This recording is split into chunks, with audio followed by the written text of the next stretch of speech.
नमस्कार मित्रों, कैसे हैं आप सब। रघुवंश के इस प्रथम सर्ग की सीरीज में आप सबका पुनः स्वागत है और मैं हूं डॉक्टर जयंती त्यागी। अपने यूट्यूब चैनल जया लिटरेचर में आपका मैं बहुत बहुत स्वागत करती हूं। तो चलिए आज ये श्लोक जो है पढ़ते हैं। श्लोक नंबर 7। त्यागाय संवृतार्थानां सत्याय मितभाषिणाम् यशसे विजिगीषूणां प्रजायै गृहमेधिनां यशसे विजिगीषूणां प्रजायै गृहमेधिनां। हिंदी थोड़ा सा बता देती हूँ ताकि आपके दिमाग में आगे के इसको समझने में, व्याख्या को समझने में आसानी हो जाएगी। ये कहते हैं कि जो रघुवंशी जो धन इकट्ठा करते थे वो अपने लिए नहीं, सिर्फ त्याग करने के लिए, दूसरों की मदद करने के लिए, और जो सत्य ही बोला जाए इसके लिए कम से कम बोलते थे। मतलब भावना ये है यहाँ कहने का कि बहुत ज़्यादा जब हम बोलते हैं तो अनजाने में हमारे मुंह से कुछ गलत भी निकल जाता है, असत्य भी निकल जाता है। तो कम बोलने से जो है निश्चित रूप से तोल के बोलने से असत्य बोलने की गुंजाइश जो है कम रहती है। अच्छा, दूसरी बात और कहते, जो अपने राज्य का जो विस्तार करते थे वो केवल वो दूसरों के राज्य को हड़पने के लिए नहीं, सिर्फ अपने यश के लिए, अपनी कीर्ति के लिए। और जो गृहस्थ धर्म का पालन सिर्फ संतानोत्पत्ति के लिए करते थे, भोग विलास के लिए नहीं। तो यही हम पढ़ेंगे। शब्दों से मैं फिर से बताऊंगी, बस थोड़ी सी जो है भूमिका आपके दिमाग में डाल दी है।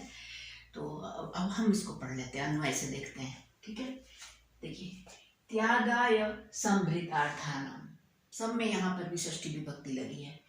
जो अच्छा, पहले एक बार अन्वय पूरा पढ़ लेते हैं तब। त्यागाय संभृतार्थानां सत्याय मितभाषिणां यशसे विजिगीषूणां प्रजायै गृहमेधिनां। और सब में षष्ठी का बहुवचन लगा है और ये सारे विशेषण जो हैं उन रघुणाम, रघुवंशियों का है। रघुणाम अन्वयम पक्षे, 9वें श्लोक से जो है पहले इसको लिया जा रहा है बार बार। ठीक है, वाक्य पूर्ति के लिए। तो अब हम इसका देखिए अर्थ देख लेते हैं। संभृता अर्थ, संस्कृत व्याख्या है ना। संभृता माने जो इकट्ठा करते थे, अर्थ माने धन, यही माने जिनके द्वारा, ते संभृतार्थ, वे कहलाएंगे संभृत अर्थ, संभृतार्थ है ना। और तेषाम माने उनका, अर्थात संभृत अर्थानाम, अर्थात जिन्होंने जो धन को इकट्ठा करते थे और किस लिए, सिर्फ त्यागाय, त्याग के लिए। मितम, मित का अर्थ होता है थोड़ा, मितम भाषन्ते है ना, कम बोलने का जो तत्शिला, जो उनका स्वभाव था, इसलिए वो मितभाषिणा, वे मितभाषी थे। और वो किस लिए बोलते थे, और उनको हम क्या कहेंगे, मितभाषिणा, उन मितभाषियों को क्या कहेंगे, तेषाम मितभाषिणा, उन कम बोलने वालों का। ये है मितभाषिणा, तेषाम, ये तेषाम उन कम बोलने वालों का। विजेतुम माने विजेतुम इच्छन्ति, जो जीतने की इच्छा रखते थे, किस लिए, जो विजेतुम इच्छन्ति, जो जीतने की इच्छा रखते थे, इस प्रकार से जो विजिगीषदन्ति, अर्थात इसका भी यही अर्थ है, जो जीतने की इच्छा रखते थे, तो वो कहलाएंगे विजिगीषवः, वे विजिगीषवः कहलाएंगे है ना। और तेषाम उनका, विजिगीषूणाम उनको हम कहेंगे, यहाँ से देखिए, विजिगीषदन्ति इति विजिगीषवः, जो जीतने की इच्छा रखने वाले थे वे जीतने के इच्छुक, विजिगीषवः माने जीतने की इच्छा रखने वाले कहलाएंगे, इच्छुक कहलाएंगे। और तेषाम विजिगीषूणाम, और उन जीतने की इच्छा रखने वालों का,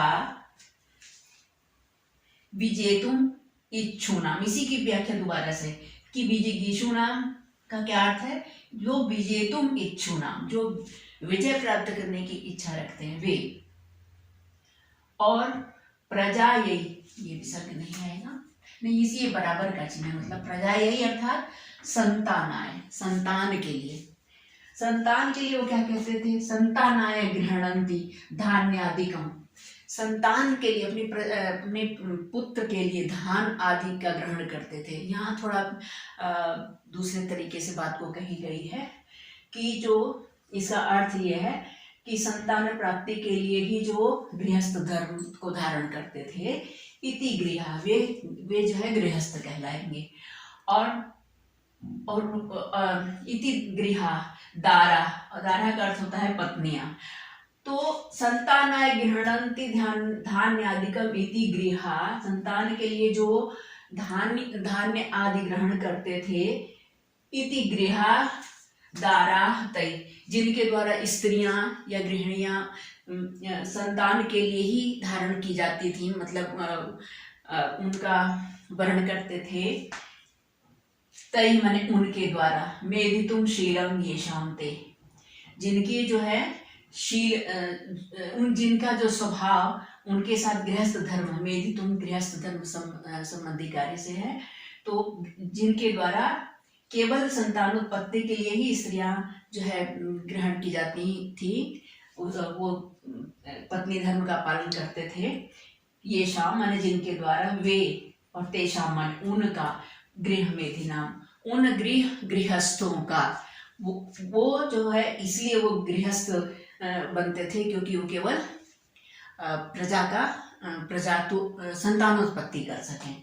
तो दार परिग्रहाणाम, उन्हें कहा गया है कि ऐसे गृह मेधी या गृहस्थ या पत्नी का परिग्रहण करने वाले, उनका न तो काम भोगाय इति अर्थ, न तो काम भोग या भोग विलास के लिए, मतलब स्त्रियों का संसर्ग या पत्नी का संसर्ग केवल संतानोत्पत्ति के लिए करते थे, न कि वो कोई भोग विलासिता के लिए करते थे, ऐसा नहीं।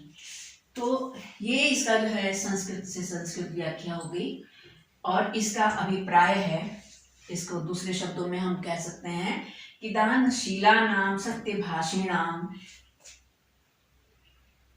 यशसे विजेतुम इच्छुकानां संतानाय गृहस्थानां रघुणां अन्वयं वक्ष्ये, कि जो बहुत बड़े दानी थे, जो सत्यभाषी थे, जो यश के लिए ही जीतने की इच्छा रखते हैं, दूसरे राज्यों को जीतने की, जैसे राजा दशरथ जो थे चक्रवर्ती सम्राट थे, तो जो केवल यश प्राप्ति के लिए ही विजय की इच्छा रखते थे, और जो संतान के लिए ही गृहस्थ धर्म को अपनाते थे, ऐसे रघुनाम अन्वयं वक्ष्ये, ऐसे मैं रघु वंशियों के अन्वय अर्थात वंश का वर्णन वक्ष्ये करूंगा।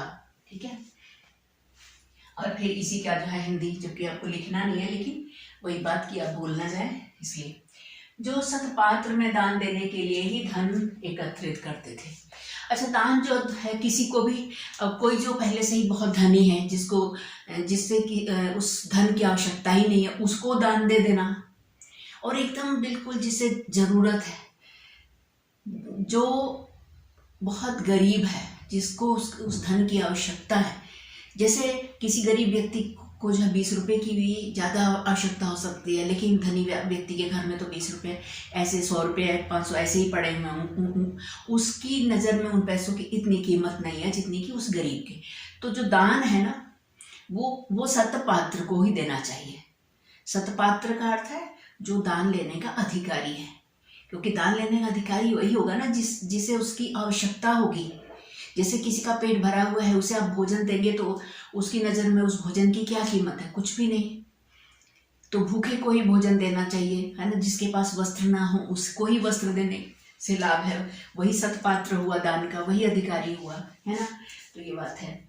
और धन जो है केवल वो दान देने के लिए ही सतपात्र को, जैसे कि रघु ने वर्तंतु ऋषि के शिष्य कौत्स को दिया था, है ना, क्योंकि उनको अपने गुरु दक्षिणा में देना आवश्यक था, और वो निर्धन थे, ब्रह्मचारी थे, वहाँ उनके पास कुछ धन नहीं था, तो वहाँ पर जो है रघुवंशियों ने वहाँ पे बहुत बड़ा दान दिया था।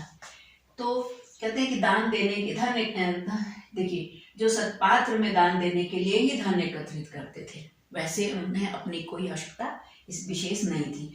सत्य बोलने के लिए ही कम बोलते थे, कि मुंह से झूठ न निकल जाए, इसलिए मुंह से जो है नपातुला और सोच समझ के सत्य ही बोलते थे। क्योंकि ऐसा नहीं है कि देखिए कुछ लोग बहुत ओपन हार्टेड होते हैं तो वो बहुत ज़्यादा भी बोलते हैं ना, तो भी वो झूठ नहीं बोलते, उनके स्वभाव में झूठ होता ही नहीं है। लेकिन कुछ मान लीजिए कुछ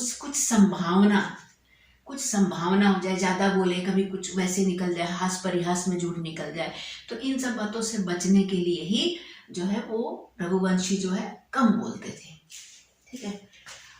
और जो अपनी कीर्ति फैलाने के लिए ही विजय करते थे, ना कि अन्य राजाओं का राज्य छीनने के लिए, केवल यश की कामना से ही। क्योंकि कहते हैं ना कि जो बहुत बड़ा सम्राट है, बहुत तो उसकी यशो कीर्ति गाते हैं लोग, चारण भाट वगैरह, कि हाँ ये बहुत बड़ा जो है चक्रवर्ती राजा है ना, यश की कामना से। यश की कामना तो देखो होती ही है, सबके मन में होती है कि भाई हमारा अच्छा नाम हो, है ना, नेम फेम के चक्कर में तो मतलब आज संसार लगा हुआ है।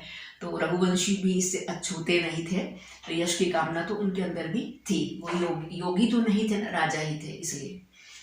तो और हाँ, और आगे संतान के लिए ही विवाह करते थे, केवल संतान, आगे अपने वंश को चलाने के लिए ही विवाह करते थे, केवल भोग विलास करने के लिए नहीं, है ना। तो इस प्रकार से जो है ये समझ में आ गया होगा। और ये थोड़ा सा पोर्शन जो है थोड़ा सा कठिन कह सकते हैं। कठिन क्या, अभ्यास करने से तो वैसे हर चीज जो है आसान हो जाती है। तो बस ये शब्दों की व्याख्या की गई है कि समृद्ध अर्थ किसको कहेंगे, समृद्ध अर्थ यही ते समृद्धार्थ, जो धन इकट्ठा करते थे वे हुए समृद्धार्थ, है ना।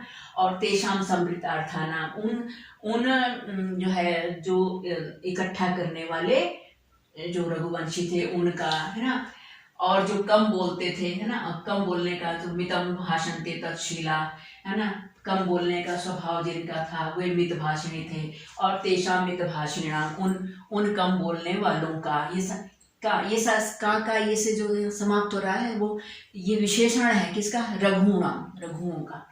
और विजेतुम इच्छन्ति इति विजिगीषदन्ति, है ना, विजेतुम इच्छन्ति, इसी बात को कहेंगे विजिगीषदन्ति, है ना। वी उपसर्ग है ना, और जी धातु है, जीतना। और ईषद का अर्थ है मतलब इच्छा करना, जीतने की इच्छा करने वाले जो होते थे उनको कहे जाएंगे विजिगीषव। और तेषाम विजिगीषूणाम, और उन विजिगीषुओं का, है ना। और विजेतुम इच्छूणाम, विजिगीषूणाम के लिए दूसरा एक शब्द है विजेतुम इच्छूणाम, ठीक है, जो जीतने की इच्छा रखने वाले थे उनका।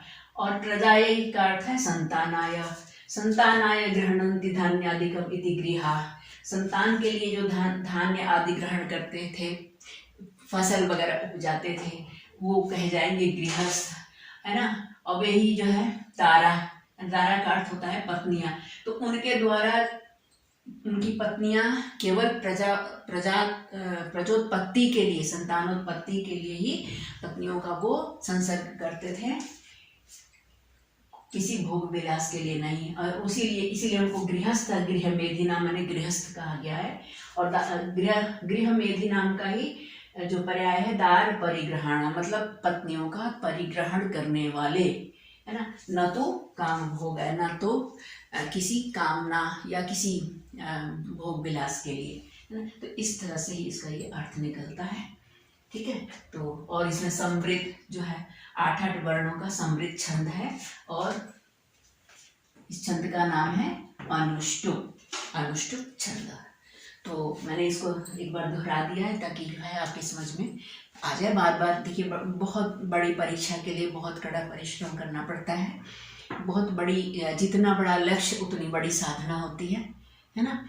तो इसलिए घबराना नहीं चाहिए। और संस्कृत भी एक ऐसा विषय है जो थोड़ा लिखना है, सॉलिड लिखना है और फुल मार्क्स मिलना है।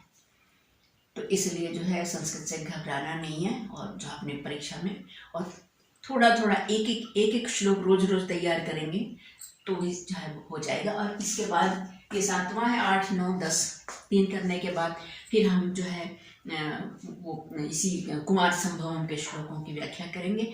तो आगे भी आप हमारे चैनल से जुड़े रहिएगा। और उम्मीद है सर्दियों का आनंद उठा रहे होंगे, है ना। तो अपना लगे रहिए, पढ़ाई भी कीजिए और मेरी ढेर सारी शुभकामनाएं आप सबको हैं। बहुत बहुत धन्यवाद।